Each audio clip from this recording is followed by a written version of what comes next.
This directive is already being called historic. Volodymyr Zelensky has officially given the order to organize a direct meeting with Putin. What seemed impossible yesterday due to legislative bans or principled positions is now becoming Kyiv's main diplomatic goal.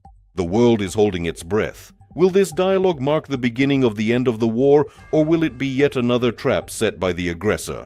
Why did Zelensky decide to take this step right now? On what terms is Ukraine ready for one-on-one negotiations? And where might this meeting, already being called the most important of the 21st century, take place? Right now, we will break down the exclusive details of the story. Watch until the end. The future of Ukraine is being decided at this very moment. And there's more information in our report. My name is Yevhen Sirov. This is the Glavred channel. Subscribe and give us a like. Let's get started.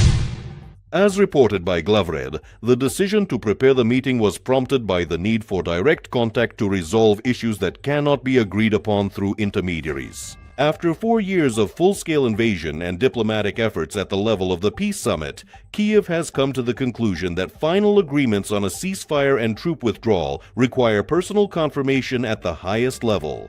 An important factor is the change in the global political climate. In light of pressure from the new U.S. administration and, in part, from segments of the European elite, Zelensky seizes the initiative. The order to organize a meeting is a signal to the world. Ukraine is ready for peace, but only on its own terms, and is prepared to defend them face-to-face with the enemy. The article in Glavred emphasizes that Zelensky does not intend to capitulate. The order includes clear red lines. The main topics for discussion: the complete withdrawal of Russian troops. Kyiv insists on the restoration of territorial integrity, a ceasefire mechanism, the creation of demilitarized zones under international control, an all-for-all prisoner exchange, and the humanitarian aspect, which should become the first step toward de-escalation. However, the main intrigue is the issue of security. Zelensky wants to hear from Putin an answer to the question of whether the Kremlin is ready to recognize Ukraine's sovereign right to join Western alliances in exchange for a long-term truce. This is a game on the edge, where the price of every word is thousands of lives. Organizing such a meeting is a logistical and political nightmare. As Glavred points out, the president's team has already started sounding out the ground in neutral capitals. Among the most likely locations mentioned are the Vatican, given the Pope's mediation efforts, Istanbul, where Erdogan still maintains the role of moderator, and even neutral venues in the Emirates or Switzerland.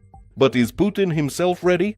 The Kremlin remains silent for now, putting forward its own conditions regarding the recognition of realities on the ground. However, the very fact of Zelensky's official mandate puts Moscow in a position where refusing dialogue will appear as an unwillingness for peace in the eyes of the global South and even Russia's closest allies.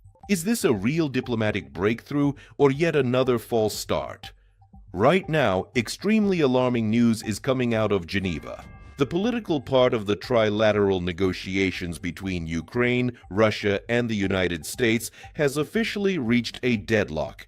This was reported by Axios journalist Barak Ravid, citing several high-ranking sources in all of the participating delegations. Why did the dialogue suddenly come to a sudden stall after such promising announcements? What role did the change of the Russian negotiator play in this? And does this mean that the highly anticipated major agreement in May is now at risk? Right now, we will break down exclusive information about what is happening behind closed doors in the Swiss halls. Watch until the very end for this defining moment of truth for global diplomacy.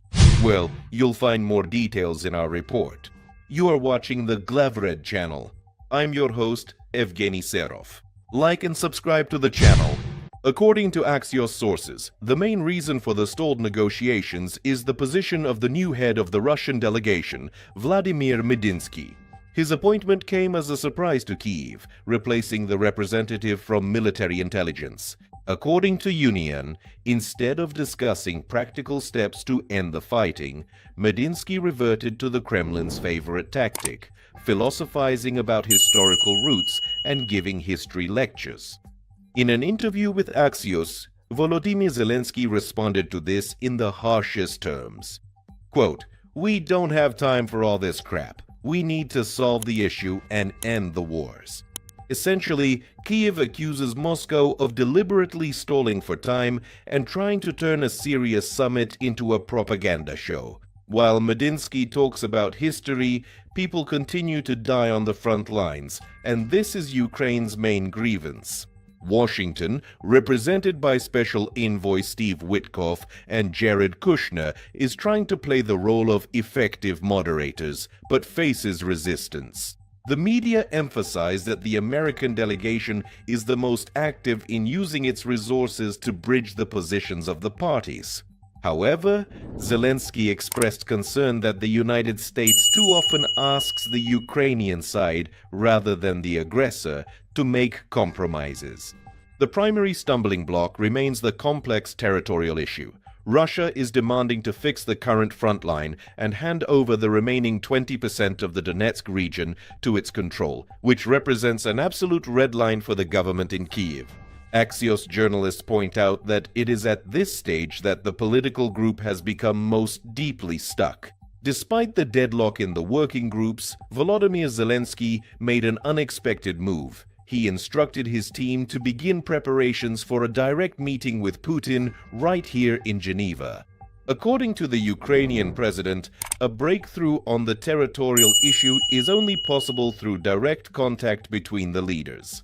This is a radical decision. The order was given against the backdrop of the working groups being unable to cope with the political weight of the issues under discussion. Kyiv wants to bring the negotiations to a level where Medinsky's philosophizing will no longer matter, and decisions will be made here and now. The only question is whether Putin is ready for such a dialogue without imposing extreme conditions for Ukraine's capitulation. Do you think that Medinsky's return to the negotiations is a sign that the Kremlin has no intention of reaching any agreement at all? And should Zelensky meet with Putin in person under